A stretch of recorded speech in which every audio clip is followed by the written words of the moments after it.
Olá, tudo bem com você? Seja bem-vindo aqui no nosso canal Edson Soares Por Aí, um canal dedicado a você, a sua família, sempre com informação relevante, interessante, que vai servir para a sua vida prática, para o seu conhecimento. Com certeza vai te ajudar muito. Você que ainda não se inscreveu no nosso canal, se inscreva, deixe seu like nos vídeos aqui, compartilhe com seus colegas, seus familiares e aproveite bastante porque o espaço é sempre dedicado a você. O nosso canal é dedicado inteiramente a você. E tudo que nós fazemos aqui é pensando em você. Quero agradecer a audiência de todos vocês em todos os nossos vídeos. Quero agradecer o carinho de vocês, quem comenta, quem curte, quem só visualiza. Enfim, está participando, está colaborando com a gente só agradece. Que Deus continue abençoando poderosamente a todos vocês. Ok? No programa de hoje, nós vamos fazer uma homenagem e, ao mesmo tempo, trazendo uma informação da Rede Manchete de Televisão. Quem se lembra da Rede Manchete de Televisão? Uma emissora de TV que funcionou aqui no Rio de Janeiro, né? Teve sede aqui no Rio de Janeiro, de 1983 a 1994, por aí, 93, 94, uma coisa assim. Ela funcionou dos anos 80 aos anos 90, né? Definindo melhor. E uma emissora que assim cresceu muito rápido, conquistou um grande público e ao mesmo tempo ficou na memória de muita gente porque trazia um jornalismo muito bom, programas de variedades excepcionais, revelaram grandes artistas, né? Grandes artistas ali foram revelados através desta emissora.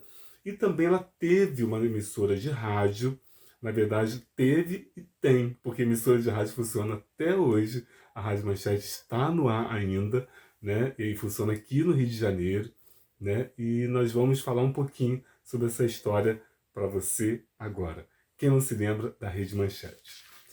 E as informações que nós vamos te passar aqui, elas foram colhidas, né? No site manchete.org, ou seja, esse site manchete.org, perdão, manchete.org, corrigindo. É um site muito legal porque ele resgata a memória e a ideia mesmo da TV Manchete. Ele conta a história e faz a gente voltar no tempo daquela emissora que fez tanto sucesso. E assim, era da criança ao idoso, tinha programas ali direcionados a todo mundo. Direcionado a todos os níveis, a todos os grupos, a todos os públicos. Essa é a verdade. Então vamos lá falar um pouquinho sobre a Manchete? Vamos lá. Há 40 anos entrou no ar a Rede Manchete de televisão com vinhetas futuristas, superproduções inéditas do cinema e programas requintados. Impressionou o mercado, a concorrência e o público com infraestrutura que a posicionava entre as mais modernas do mundo. 2 anos depois, já era a terceira maior do país em cobertura e audiência e vice-líder em faturamento. Não falei? Ela cresceu tanto que ela conquistou muitos anunciantes, ela trouxe muita gente, né? De repente estava, né? Estaria, né? No anonimato com a sua empresa lá. A empresa veio colaborar com a Manchete, patrocinou muitos programas e fez com que a emissora crescesse e expandisse por todo o Brasil, né? É, 2 anos antes de estrear a Rede Manchete de televisão, Adolfo Bloch, né, ele que era o responsável, ele que criou a Manchete, né, Adolfo Bloch venceu a concorrência por 4 de 7 canais que até 1980 compunham a Rede Tupi, e mais o número 9 de São Paulo, ex-TV Excelsior. As 5 emissoras localizadas no Rio, São Paulo, Belo Horizonte, Fortaleza e Recife formavam uma das duas redes de televisão lançadas ao mesmo tempo por João Figueiredo, último presidente da ditadura cívico-militar que governou o Brasil entre 1965 a 1985. Adolfo Bloch era aficionado por qualidade, buscando em constante modernização da gráfica e também da editora Bloch. Partindo deste mesmo princípio, o empresário precisaria de quase 2 anos até que a TV Manchete chegasse ao nível que exigia, até porque ele era um homem exigente, um empresário muito exigente. Não poupou investimentos e quase perdeu o prazo para previsto no contrato assinado com o governo para estrear a emissora. Bloch importou equipamentos de última geração, alguns que sequer tinham sido oficialmente lançados comercialmente pelos seus fabricantes, o forçando a enviar funcionários para serem treinados nos Estados Unidos. Olha que investimento, hein? Instalou as antenas mais altas e potentes de cada região, que irradiavam seus sinais por mais de 200 quilômetros. Pense nisso. Os modernos transmissores davam à manchete a melhor imagem, que chegavam até 300 quilômetros de distância. Também era a única preparada para som estéreo, tecnologia que na época ainda nem tinha sido lançada comercialmente no Brasil. Ou seja, a manchete chegou como novidade no Brasil e ela acabou trazendo todo esse equipamento, esses aparatos de última geração, e para poder apresentar ao público, não respeito ao público até, é, um trabalho de qualidade, um trabalho responsável, com ética, com presteza, com agilidade, com tecnologia de verdade, e foi ganhando realmente o campo, o mercado no Brasil, começou a passar na frente das emissoras que já existiam aqui. Essa é a verdade, né? A proposta era ser uma emissora moderna, jovem, com jornalismo forte, inspirado na BBC de Londres e na recém-inaugurada CNN americana, e a programação voltada às classes A e B. Desta forma, se posicionava num segmento de mercado pouco atendido pelas demais emissoras. Ou seja, a Manchete queria realmente fazer um trabalho diferenciado para poder se posicionar no mercado. Essa era a verdade. Mas financeiramente ousado, ou seja, ela ousou no financiamento, ousou na tecnologia, investiu muito dinheiro, dinheiro pesado, mas obteve sucesso, que já estava praticamente garantido pelo material que ela veio trazendo para poder compor a emissora e apresentar tudo isso ao público naquela época, né? E a estreia da TV Manchete aconteceu no dia 5 de junho de 1983, com 3 de suas 5 emissoras próprias, Rio de Janeiro, São Paulo e Belo Horizonte. E uma afiliada, quer dizer, a TV Pampa de Porto Alegre, a aguardada rede de TV de um dos maiores conglomerados de comunicação do Brasil entrou no ar nesse dia e foi uma maravilha realmente. A expectativa era grande por 3 motivos da Manchete. O governo queria que a estreia tivesse ocorrido em julho de 1982, ou seja, a emissora já acumulava 9 meses de atraso. A data foi sofrendo adiamentos consecutivos e tanta espera só fez crescer o buzz sobre o que estaria por vir. A promessa não era nada modesta: ser a mais moderna e a de melhor qualidade rede de televisão da América Latina. Às 19 horas daquele domingo, após breve pronunciamento de Adolfo Bloch, apareceu em cena, uma vinheta futurista, na qual o logotipo da Manchete sobrevoava as 4 capitais onde a rede possuía emissoras próprias, como uma nave espacial terminando sua viagem ao redor do Pão de Açúcar, rumo ao suntuoso prédio sede da emissora na Praia do Flamengo, cartão postal da cidade. Olha só. Então, quer dizer, não sei se alguém lembra, né? Mas tem na internet também, tem no YouTube, tem no próprio site, desse site manchete.org, né? Tem essa vinheta, né? Que realmente aquele M da Manchete, aquele M com aquelas bolinhas, né? 2 em cima, mas 2 embaixo. Ele vinha com uma nave espacial passando por São Paulo, Belo Horizonte, aí chega no Rio de Janeiro passa pelo Pão de Açúcar e até que vai até o prédio da Manchete, que na verdade esse prédio existe aqui no Rio até hoje, né? O prédio na Glória, né? E aqui no site diz na Praia do Flamengo, né? Mas o prédio fica na Glória, na Rua do Russo, né? Se não me engano. E bem pertinho até do centro do Rio, né? Longe não, tá? Do centro do Rio. E o prédio está lá do mesmo jeito que era naquela época. Um prédio intacto, hoje também está funcionando dentro desse prédio um teatro muito legal, né, com peça em cartaz, um espetáculo. O M voador foi algo impactante para os padrões tecnológicos da época. Repercutiu positivamente no mercado publicitário, impressionou o público perdão, e deixou as concorrentes preocupadas. Fez tanto sucesso que se tornou a vinheta de abertura e encerramento da programação diária, sendo exibida até o último dia de existência da emissora por quase 16 anos. Realmente, toda vez que aparecia aquele prédio, o M da manchete, né, aquele logotipo, sobrevoando como uma nave espacial, fez muito sucesso. E a gente guarda na lembrança essa imagem. Eu era criança ainda, né, no início da manchete, mas eu lembro, eu assistia o Clube da Criança, a manchete toda tarde, e assim, não tenho muita lembrança das novelas, né, porque eu não via. O jornalismo, alguma coisa, eu lembro de telejornal à noite, né, alguns programas de revista também, alguma coisa assim, mas eu lembro que realmente bombava a manchete naquela época.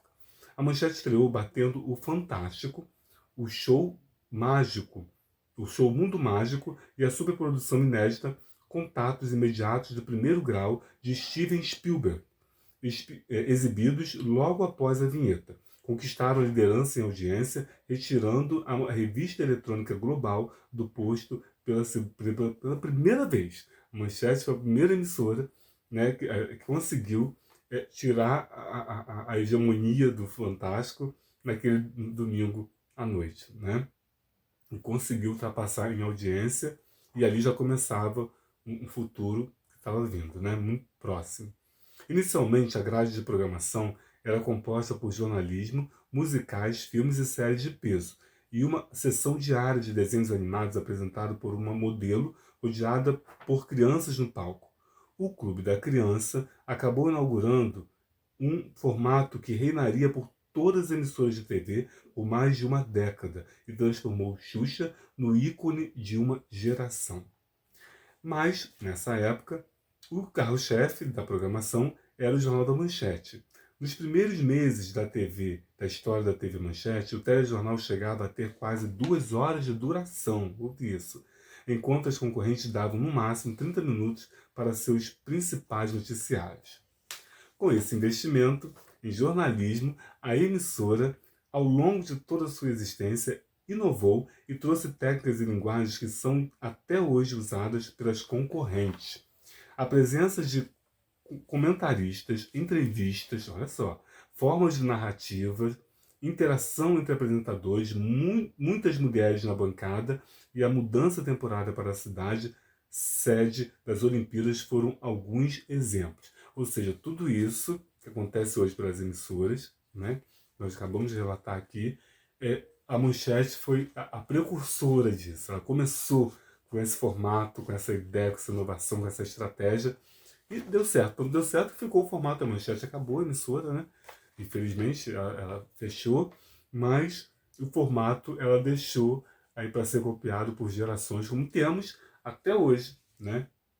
As emissoras seguindo esse padrão de televisão. Tinha também um visual moderno, com um cenário que deixava a redação à mostra e parecia uma nave espacial. O telejornal, tá? Do Jornal da Manchete. A canção Videogame, composta por Roupa Nova, ficaria marcada na memória dos telespectadores. Foi lá que Leila Cordeiro e Eliakim Araújo se consolidaram como o casal 20 do jornalismo. Lembra daquele casal? Ela loira, com cabelo curto, ele moreno, com cabelo preto, né? E passando notícia com credibilidade, com segurança, com responsabilidade. E muito legal aquela época. Excelente mesmo, trabalho formidável, né? Ana Raio e Zé Trovão, que era uma novela que a Manchete lançou na época, garantiu o segundo lugar, mas gastou muito dinheiro. No ano anterior, a Manchete, mesmo endividada, havia inaugurado uma nova sede em São Paulo com o objetivo de ter uma base forte na cidade e reduzir sua imagem de emissora carioca. O projeto grandioso, como de costume, seria mais um ofensor à sua preocupante situação financeira. Mas mesmo assim, os trabalhos continuaram, tá? Sem saída, Adolfo Bloch, responsável pela emissora, ele decide vender a Manchete para o grupo IBF, que pertencia a um proeminente empresário ligado ao então presidente da República, Fernando Collor de Mello. Em outubro, o novo grupo controlador suspendeu todos os pagamentos, alegando, isso em 89, né? 1989, alegando que a situação financeira da emissora era pior do que fora divulgado durante as negociações de compra. A IBF não honrou a segunda parcela do que devia à família Bloch, suspendeu o pagamento de funcionários e parou de pagar luz, água, gás, direitos de exibição e as parcelas da dívida com o Banco do Brasil recém-negociadas. A crise do grupo IBF coincidiu com a queda do presidente Collor, que renunciaria em dezembro, após meses de denúncias que também envolveram um novo gestor e também dono de 49% das ações da Manchete. Olha lá. A partir do momento que o novo grupo assumiu o controle, todas as grandes estrelas foram deixando a emissora. A audiência média caiu tanto que derrubou a Manchete para o 7º lugar na audiência da Grande São Paulo. Queda, né? A queda é impressionante. Greves eclodiram nas 5 emissoras da rede. Até Clodovil Hernandes, quem não lembra do apresentador Clodovil, né? A única grande estrela anunciada pela nova gestão, que levava ao ar praticamente a atração mais importante da nova grade, trocou de canal no momento que seu programa começou a ser afetado pela greve. Começou, né, a ter greve de técnicos dentro da emissora, começou a afetar a produção do programa do Clodovil. Então ele, com um excelente apresentador, recebeu o convite de outras emissoras e foi seguir sua carreira, né? A novela na raio Zé Trovão voltou ao ar através de fitas VHS do acervo pessoal do Jaime Monjardim, que é o diretor, né? Porque os grevistas bloquearam o acesso ao acervo da Manchete. Que pena, que situação triste, né? Não deve ter sido.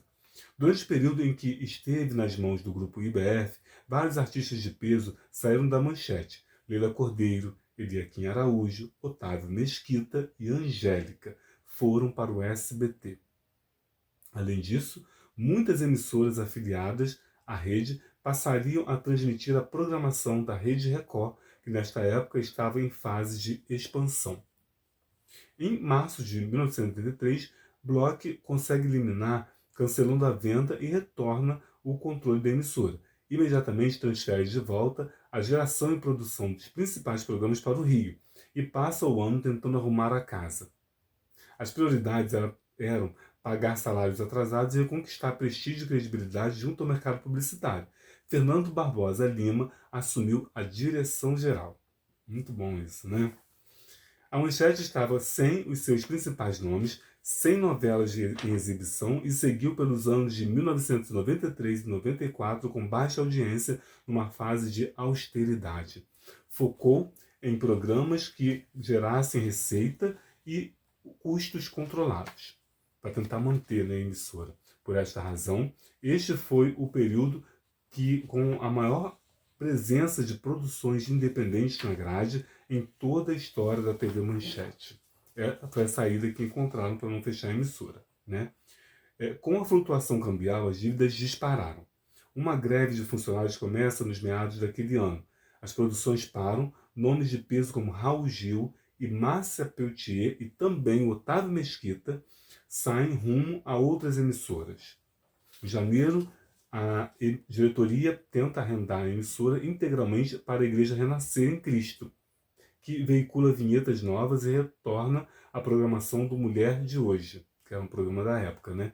Mas o governo cancelou a transação porque feria a lei, porque existe a liberdade de religião no nosso país, então não pode ter uma emissora, não poderia na época ter uma emissora somente uma programação religiosa. Essa é a verdade. Em maio de 1999, o governo aprova a proposta da consultoria do Banco Pactual, dividir e vender a emissora. Daí então a Manchete teve seu fim, infelizmente, né? Mas ainda hoje existe a Rádio Manchete aqui no Rio de Janeiro. Você saindo de Niterói, pegando a Niterói Manilha, ali você vê logo saindo de Niterói, né, em São Gonçalo, ali você vê o prédio da Manchete ainda com a mesma fachada da Manchete. Muito legal. Isso passa ali como se fosse o túnel do tempo, né, que passa na nossa cabeça. E se você quiser seguir, ouvir a programação da Rádio Manchete aqui no Rio de Janeiro, anota aí. É pelo site www.radiomanchete.com.br. Está lá a programação 24 horas para matar bastante saudade da Manchete. E eles também têm disponível está a Manchete sendo transmitida, exibida, né, pela pela 760M aqui no Rio de Janeiro, e também estava agora esse ano, 2024, para entrar pela FM, pelo dial 76.9. E eles também ainda têm um WhatsApp de contato também para quem quiser participar da programação. Está tudo lá no site radiomanchete.com.br. E viva a Rede Manchete. Fica aqui a homenagem do nosso canal Edson Soares Por Aí, a eterna e querida Rede Manchete de televisão. E até o próximo vídeo, se Deus quiser. Muito obrigado pela sua audiência, pelo seu carinho e pela sua participação. Até a próxima. Tchau, tchau.